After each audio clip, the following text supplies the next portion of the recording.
E seguimos falando aqui sobre esse debate em torno do voto impresso auditável, trazendo agora para você aqui em Os Pingos nos Is uma entrevista. Nós vamos conversar a partir de agora com o deputado Major Vitor Hugo, líder do PSL na Câmara. Deputado, boa noite, obrigado pela presença. Boa noite, Vitor. Muito obrigado aí pelo convite, estou à disposição aqui. Deputado, nos últimos meses nós acompanhamos aí uma aproximação do presidente Jair Bolsonaro de partidos de centro. O próprio presidente, na verdade, disse que ele já é centrão desde sempre, que ele é do próprio centrão, mas nos últimos meses, diferentemente do que a gente via no começo do governo, houve a abertura de um espaço maior para partidos e para políticos que integram esse chamado centro. E isso teria como justificativa permitir a aprovação de pautas do governo no Congresso Nacional, na Câmara e no Senado. Uma dessas pautas de interesse do presidente era justamente o voto impresso auditável, mas isso não aconteceu. Na opinião do senhor, por que isso? Esse apoio que era esperado com essa movimentação do presidente não surtiu efeito ou não? Outras pautas do governo ainda podem ser aprovadas como fruto dessa movimentação, dessa articulação? Qual a leitura do senhor, deputado? Bom, Vitor, o que eu avalio aqui, né? As pautas que são econômicas, vamos dizer assim, pautas não ideológicas, elas têm tido realmente um apoio grande aí dos partidos ditos de centro, aí, o centrão, têm sido parceiros do governo aí desde que a base foi montada, né, ao longo dos 2 últimos anos. O centrão tem ajudado naquilo que é, vamos dizer, não ideológico. Quando a gente entra nas pautas mais ideológicas, isso não se reflete na mesma proporção. Tanto que, infelizmente, nós temos uma grande dificuldade de ver, por exemplo, a pauta do armamento avançar. Nós vimos isso em 2019, aprovamos lá o 3723, que está no Senado Federal, muito voltado aí para os CACs, né? E essa é uma demanda de milhares e milhares de CACs aí pelo Brasil afora, e está parado no Senado agora, mas... conseguimos avançar alguma coisa, mas o objetivo nosso, a expectativa nossa é muito maior. Tivemos que desmembrar, o presidente apresentou um outro projeto, 6438, também de 2019, esse sim já avançando para as categorias públicas, mas esse não foi votado ainda na Câmara. E nós gostaríamos de ir até além. Eu tenho um projeto de lei, o 4410 de 2020, que retira a obrigatoriedade da comprovação da efetiva necessidade. Né, que, diante do quadro de segurança pública que nós vivemos, né, essa efetiva necessidade ela já é dada, na minha opinião e na opinião de muitos aqui, mas a gente não consegue fazer essa pauta avançar. Então, o centro tem ajudado muito nas pautas econômicas, mas nas pautas mais ideológicas, como essa questão do voto impresso, infelizmente a adesão ela não é automática. Embora a votação ontem, se fosse analisar só em termos de maioria simples absoluta, né, ou de maioria, né, simples, que não é o caso, lógico, da votação de uma proposta de emenda à Constituição, mas nós vencemos em termos de maioria. Né? Se fosse um projeto de lei, por exemplo, teria sido aprovado. Embora a gente saiba que outros 2 projetos de lei foram aprovados no passado e depois declarados inconstitucionais pelo Supremo Tribunal Federal. Mas essa avaliação também poderia mudar. Então, nós temos uma outra PEC no Senado Federal, a PEC 113 de 2015, que já foi aprovada na Câmara dos Deputados em 2 turnos, com o quórum correto, e que trata também do voto impresso auditável. Né? Então, talvez o que nós, todos que queremos mais segurança, mais transparência nas votações, é o que nós temos agora que articular, temos que, em alguma medida, fazer pressão, é para que o Senado, né, legisle ou pelo menos decida sobre o futuro dessa PEC, tendo em vista que a gente viu aí uma mobilização muito grande, milhões e milhões de pessoas se manifestando nas redes sociais e indo às ruas, pedindo para que esse tema fosse definido, né? E se já tem uma PEC aprovada aqui na Câmara, por que não fazer com que ela seja apreciada no Senado Federal? Pergunta agora de José Maria Trindade. Zé. Pois é, deputado, muito boa noite. Prazer falar com o senhor aqui. A gente tem visto que na política, às vezes, uma derrota significa uma vitória, né? E eu acho que foi assim. Uma proposta que acendeu, né, um processo de debate muito grande e que vai continuar. O que os senhores pretendem fazer para evitar que esse assunto morra? Para 2022, eu acho que não dá mais tempo, né? Não tem como fazê-lo. Mas como não deixar esse debate ir adiante, deixar de ir adiante? Eu, deputado, acho que agora a tendência do TSE é tornar o assunto mais aberto, mais transparente, né? Isso pode ser feito através ou de uma integridade maior, teste de integridade maior, ou mesmo uma outra possibilidade de fazer auditoria das eleições. Eu nunca gostei do termo auditoria do voto, porque o voto é secreto. Bom, Zé Maria, boa noite. Bom, a gente tem várias possibilidades agora, né? Uma delas está sendo construída aí, uma CPI, está sendo dito CPI do TSE, mas a ideia não é, lógico, investigar o tribunal em si, a instituição em si, e sim, na verdade, checar aquilo que foi divulgado aí como vulnerabilidade das urnas por meio dos dados que foram apontados aí pelo presidente da República e pelo deputado Felipe Barros. Então, é importante, sim, que a gente averigue mais. Ficou claro para o país que há, sim, vulnerabilidades no sistema e, embora a votação não tenha atingido o quórum de 308, que seria o ideal para que, né, a gente visse a proposta avançar, ela foi majoritária no plenário da Câmara. Isso demonstra que há uma preocupação legítima, inclusive da maioria dos parlamentares e da maioria da população brasileira com o sistema de votação. Então, os caminhos, na minha opinião, além da instituição, da CPI, seria a gente partir para cobrar, pelo menos, a apreciação dessa PEC lá no Senado Federal, né? A sociedade poderia se mobilizar nesse sentido. E, da mesma forma, o próprio presidente Arthur Lira, ontem, quando terminou a votação, ele já vinha falando sobre isso, de que não haveria vencidos ou vencedores.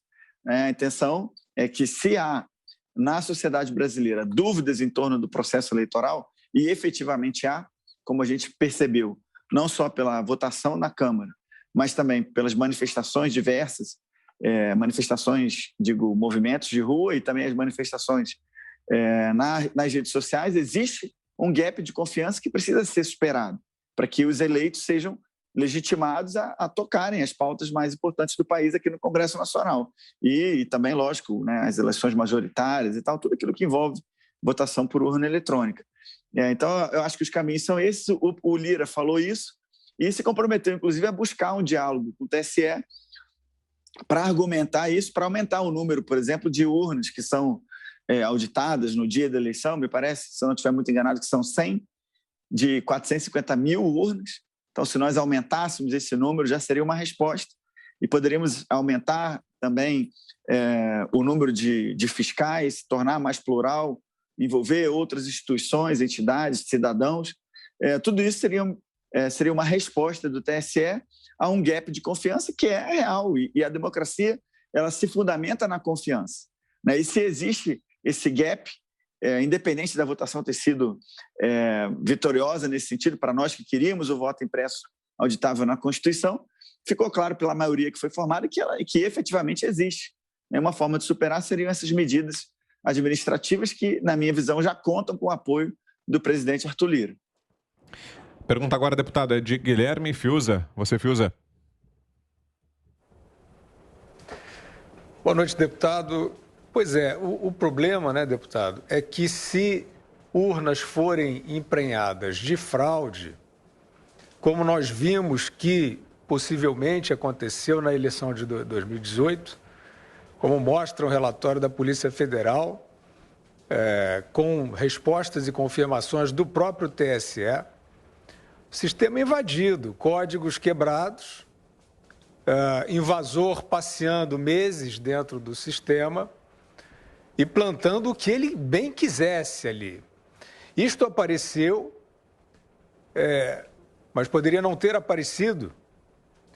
E essa suposta auditagem da urna como ela é hoje, se não aparecer uma denúncia, se não aparecer uma confissão, já era, babau. Você vai pegar e você não vai encontrar nada. Você vai ter ali o boletim de urna confirmando o erro. Então, o senhor até fez uma menção, né, de que essa, eu não sei se eu entendi bem, que essa seria uma pauta ideológica.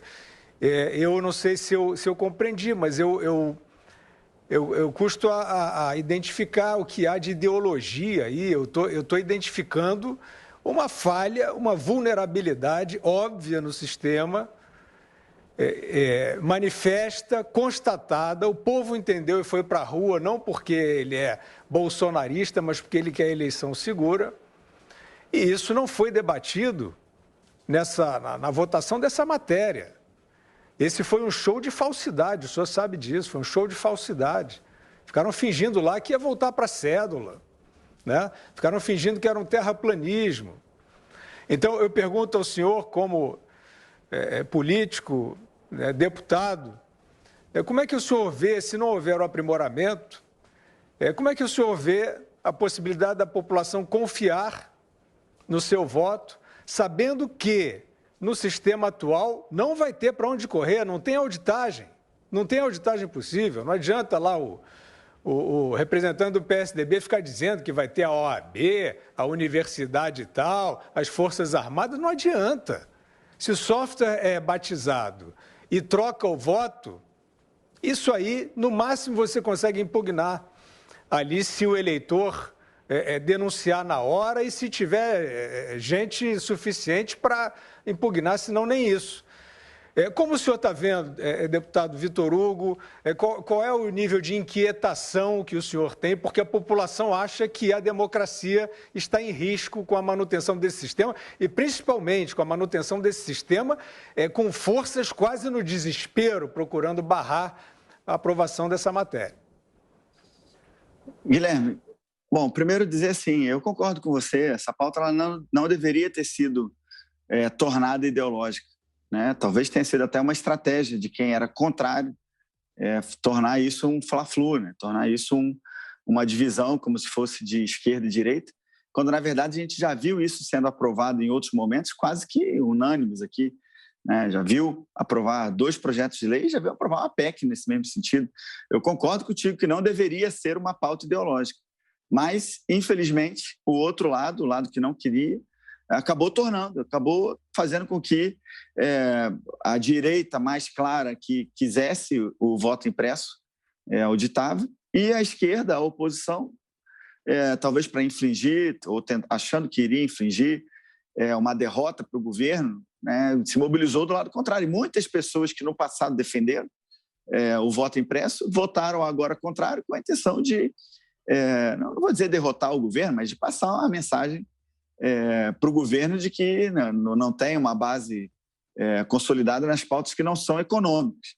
Então, nesse sentido que eu falei que seria uma pauta ideológica, porque ela se tornou ideológica. Né? Se a gente for ver, como eu falei, no passado, a gente vê, por exemplo, o Rodrigo Maia, no passado foi o relator, inclusive, né? Defendeu, elogiou o presidente Bolsonaro, à época deputado, no plenário da Câmara, né? E defendeu essa pauta. E hoje, porque o governo é a favor, claramente, da pauta, e ele é um opositor, sempre foi um opositor. Na época que eu era líder do governo, ele fazia uma oposição inicialmente velada e depois aberta ao governo, né? Mas, na minha opinião, era uma oposição ao país. Ele próprio é a favor a vida inteira da autonomia do Banco Central e, quando esteve na presidência da Câmara sob o governo Bolsonaro, não pautou. Então, assim, ele fez uma oposição clara e agora, de novo, né, se posicionou contrariamente, mesmo no passado tendo. Então, eu fiz essa observação de que ela é uma pauta ideológica, se tornou uma pauta ideológica porque os fatos foram caminhando para esse lado. Mas eu concordo com você que não deveria ser, infelizmente. Agora, eu costumo, assim, eu tenho que adotar, até por disciplina consciente, para que a gente não se perca nas lamúrias de ter perdido ontem, né, nós temos que adotar uma postura pragmática. E os caminhos que nós temos agora à frente são a CPI, para poder aprofundar nas vulnerabilidades, pressionar para que o Senado vote, porque, no fundo, se a gente tivesse, talvez, assumido essa linha de ação desde o início, o Senado já tinha superado a votação na Câmara. Né? Então, se houver uma mobilização nacional nesse sentido, a gente supera o fato de termos perdido ontem. Né? Temos perdido em termos de quórum, né? Embora a maioria tenha sido formada nesse sentido, mas nós já temos uma PEC, não é o melhor texto, mas é um texto suficiente para fazer a gente avançar. E, numa terceira vertente de atuação, nós temos aí a atuação administrativa. Né? Eu tenho conversado com o presidente Arthur Lira, e ele tem falado isso ao vivo, a cores, tem falado publicamente, tem falado também nos bastidores, de de ajudar, de estabelecer um diálogo com o TSE para dizer, não foi suficiente para aprovar a PEC aqui na Câmara, mas a Câmara já aprovou e está no Senado, e a votação foi expressiva, e isso demonstra que a população brasileira não está satisfeita com... Não, existe, como eu falei, um gap de confiança, e diminuir esse gap é função do TSE, que tem que efetivamente adotar medidas para que a população passe a acreditar mais no sistema eleitoral que elege os nossos líderes, né? Então, é nesse sentido, mas eu concordo com você que essa pauta ela não é intrinsecamente ideológica, mas ela se tornou a partir do momento que ficou claro, a oposição votou toda contrária e alguns deputados aí que são da base, inclusive, ou não votaram ou votaram contrariamente, o que para a gente foi uma pena. Augusto Nunes, sua pergunta, Augusto. Deputado, é possível calcular o número de deputados que mudaram de posição, deixaram de apoiar a implantação do voto auditável em consequência das pressões exercidas pelos ministros do Supremo? Augusto, essa assim, quantificar é difícil, mas eu posso dizer com toda certeza que a influência deles, depois daquela reunião que houve com os 11 partidos, o clima mudou completamente aqui na casa, né? Era uma pauta que passou na CCJ de maneira muito tranquila, era algo que já foi votado aqui na Câmara dos Deputados e no próprio Senado Federal em outras oportunidades, de maneira muito, muito calma. Acho que era algo realmente... quem não quer mais segurança, quem não quer uma nova camada de segurança, quem não quer mais transparência, né? No mínimo nesse sentido. E era o que todos, né, ou uma grande maioria, né, que se formou ao longo do tempo e foi testado em pelo menos 3 oportunidades, né, nos 2 projetos de lei e na PEC, que ficou demonstrado aqui. Agora, é difícil quantificar, mas com certeza houve uma mudança flagrante, assim como eu vi no passado, por exemplo, também o mesmo fenômeno quando houve a prisão do deputado Daniel Silveira. Né, ficou claro, né, se não me engano, foi na terça-feira de Carnaval que o vídeo foi publicado. Logo na sequência da publicação, eu recebi ligações e de pessoas, lógico, preocupadas e tal, mas o meu sentimento naquele primeiro momento e na quarta-feira pela manhã e tal era de que a casa não consentiria com uma prisão que se mostrou e se mostrava claramente inconstitucional e ilegal, né, por diversos motivos, pela inviolabilidade material e formal, né, os deputados invioláveis civil e penalmente por opiniões, palavras e votos, e também a única possibilidade de prisão de um deputado ser em flagrante de crime inafiançável. Não era flagrante, não era crime, porque são invioláveis materialmente, e não era inafiançável. Então, assim, porque os crimes inafiançáveis estão taxativamente descritos na Constituição. E eu vi esse fenômeno acontecer. Na terça-noite, quarta-feira de manhã, era uma disposição, e ao longo da semana, muito fruto em função de contatos que foram feitos com lideranças, bom, eu vi isso sendo mudado, o clima sendo mudado a ponto de depois, na sexta-feira, quando foi votado, se não me engano, sexta ou sábado, acabou sendo 364 votos a 130. Né? Nós votamos, um dos 130, eu, pelo menos, e outros 129 deputados votando pelo relaxamento, né, pela não manutenção da prisão, e 364 deputados votando pela manutenção, em uma frontal agressão, aqui, na nossa visão, com todo respeito a quem votou diferente, aqui o parlamento faz parte, vitórias e derrotas, mas, na minha opinião, afrontando completamente a Constituição e diminuindo a representatividade popular, diminuindo as prerrogativas do parlamentar, que não existe de maneira pessoal em mim ou em qualquer outro deputado ou senador, que existe para reforçar a capacidade que nós temos e a possibilidade de poder, a expectativa da população de que nós falemos a verdade, de que nós representemos efetivamente, independente, doa quem doer. E isso ficou fragilizado naquela oportunidade e, na minha opinião, ficou fragilizado de novo nessa agora. Deputado, e para fecharmos, a pergunta da Ana Paula Henkel.